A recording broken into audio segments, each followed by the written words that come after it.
as you know, Adelfia celebrated our 10 years! All right. And we specifically wanted a more intimate lunch gathering with all of you because you're all very special. And it's really a big factor in Adelfia's 10 years. My mom always says charity begins at home. So first I would like to thank all our families. Like Kuya John, Ate Diday, Abby, Jamie, Dana, Kuya Dan, Oliver, Chris, of course Mama, Baby, Jeff. You forgot about No, I mean the three of us are part. It always pays that your family is there with you. Sure. Because then you know that whatever happens, be it failure or success, that you're always gonna have the family there with you. So that's why we cannot thank you enough. I know because we always, at least at that point, I know Maddie, Hilda, Anna's not here, Maria at that time, probably had the similar conversation, but Jen, Ann, and I, when we started of thinking, just thinking, not even in it already, just thinking what we should do, is we have to go through our family. What do you think? And it's a big comfort for them to say, whatever you think is best, do it, and we're here for you. We're gonna support you. And as Oliver told Jenny, support you, honey. Not necessarily financial,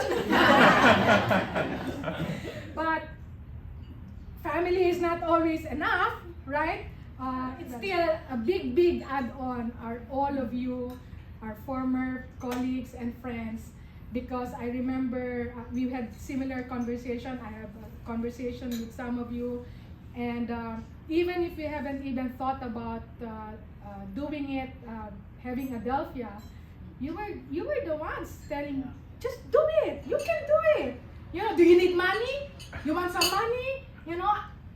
It's really very humbling that you offer that, and that's why we said, if people believe in us and our family is there, what is there to fear? And of course, as I told my staff 11/11 2 days ago, everything is because of God's guidance. I remember I was on the corner room in our small office bedroom in Joliet, and really crying and praying what to do, and then I got a text from my best friend in Boston saying, God is with you, do what you think is in your heart to do.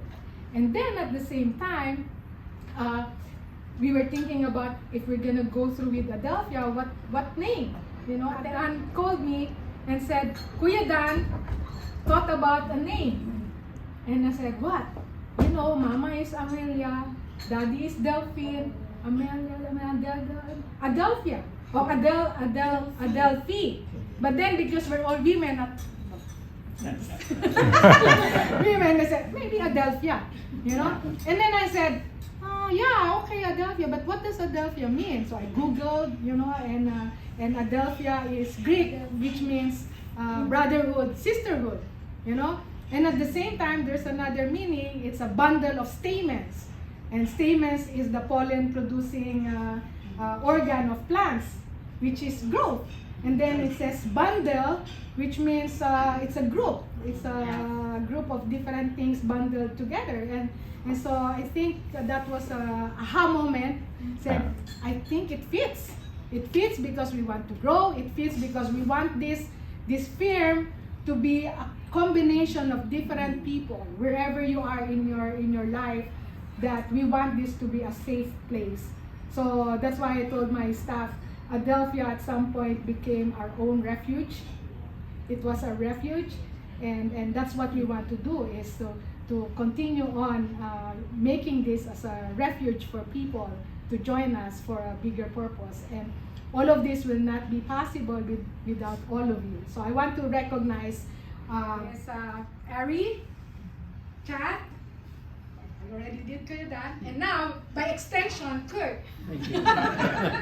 Ari and Chad, especially Chad we used to work before in the older firm, right? When we were, and Ari, but Ari came in that firm at that time, before you guys came along, at that time, and that firm grew to what? 77 also when we left. Arvin, Gail, well, Hilda, Melvin, and Teng is not here, and Jeff, by extension. My extension.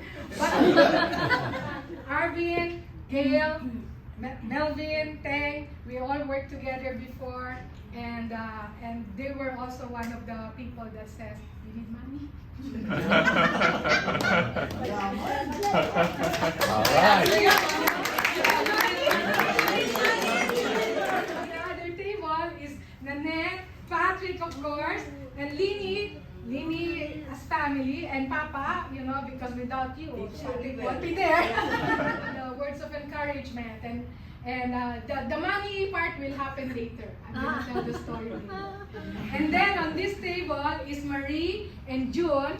And Marie, we've known Marie since San Miguel days, 25 years ago. And as you can see me earlier, she was trying to read my mind. I saw it. Yeah, Marie is our soothsayer per se, but with God's inspiration. And I've always, Marie has always been my mentor. So I think you remember I called you, right? Marie, what should I do? And same thing, We the have words of our eyes and encouragement. nose. Yes, same thing, the words of encouragement, And then this table, the special table, of course, Mama is saying, what about me? You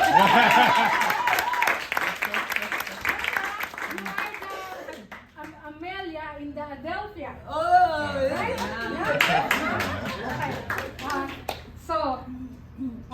So 11, of course, any office, any business, you need to have an office, right? So Jenny was looking at some places at John Hancock, right? And we were ready to sign the lease. And then, I think Ate Ann found the advertisement in the laundry room. In the laundry room, that there is an office on 400 East Randolph. An office for rent, like a small office only for rent. And so I called Mr. George, and Mr. George showed us the place. And then he said that he was actually selling Unit 705. Of course, Jenny, me, Ate Ann, Chris, I think at the time, were you with us at that time? Anyway, so he showed us 705, and we got excited. It's like, how much are you selling it, Mr. George? And we were so excited, and he can see it in our eyes. But then he said, girls, you're just starting. Why don't you rent first, and then let's see how the office is gonna be.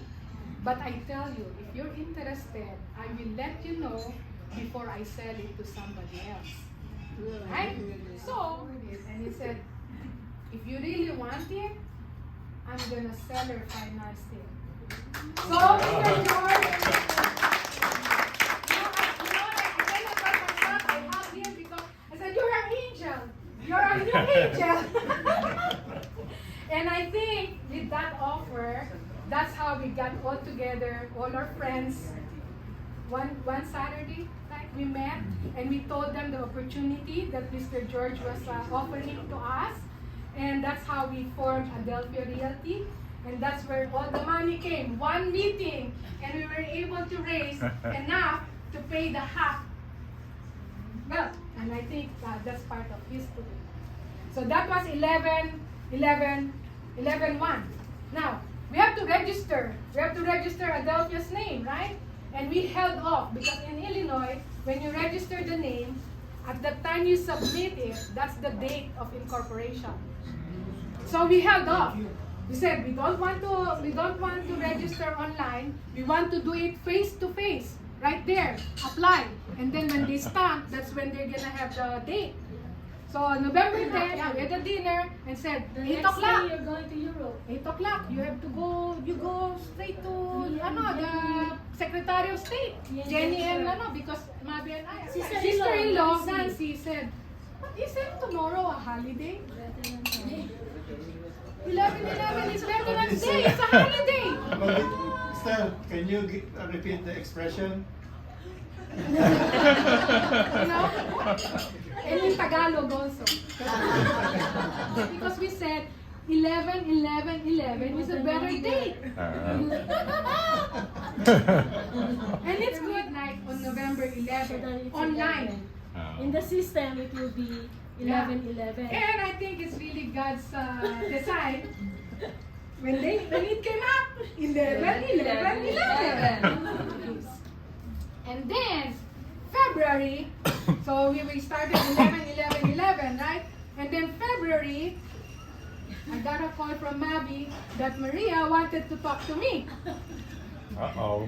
And then first January, right? January. And so as soon as Maria came from out of town, I think we scheduled a meeting. And she said that, can I join you? I said, are you sure?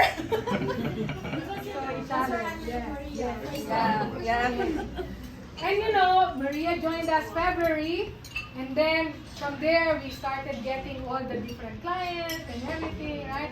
And then the office for that, you know, Anna, no, Mavi. Mavi has been with us since the beginning, even if she was on the side, helping us with our taxes. So after Maria joined us, we told Mavi, why don't you just join us? Come on, have the leap of faith. And so Mavi did. After that, as you know, Anna also signified the same thing. And Anna said at that time, Anna, so as long as I know I'm going to be invited after on the 5th year, I will join you now. And that's how Anna joined us. And then after that, Mavi had her 50th birthday bash. And of course, invited everyone, including Hilda. And I guess Hilda had the revelation at that time. So she told Jeff, I think I'm very happy with what I'm seeing. And so she offered to join us. So thank you very much. That completed the 7.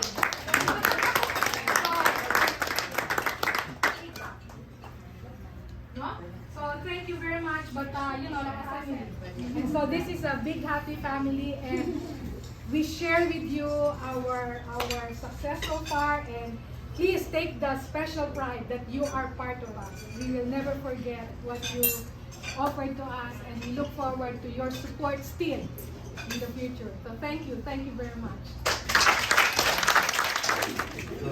So thank you again.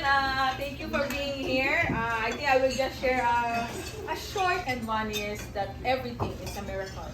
And I mentioned that in Adelfia, it's a constant reminder that everything and every day is a miracle because we see it unfold into our own eyes that any problems, any challenges, you know, you're able to somehow go through it. And just like any business, you know, sometimes you have difficulties, but we always manage to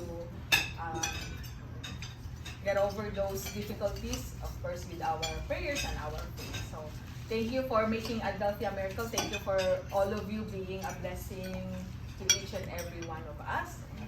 With that, enjoy the food that we were able to cook today. First of all, I want to thank Mama. Without her and Dad, of course, we will not be here, right? I really want to thank everyone for coming because you are really part of us. You are like family to all of us, you know. Except for, I think I also want to recognize that when we were thinking about forming the firm, we really sought, but the mission of the company is really to not name it with our last names or anything because we want it to continue really for all the professionals that will be joining the company. I just want to acknowledge also that our logo was designed by Carlo, our son. And then Dana helped in building the business card, the design of the business card. So 10 years has been like yesterday, and I am so grateful that I am able to witness the 10th year. because, but my joke always is, I am the youngest of all. The three sisters. So thank you everyone, to our spouses. Thank you so much for your support and patience and understanding. Even if there will be some hard times, but they still stick to us. So thank you very much. And thank you, dear friends. Thank you, dear partners who joined us also.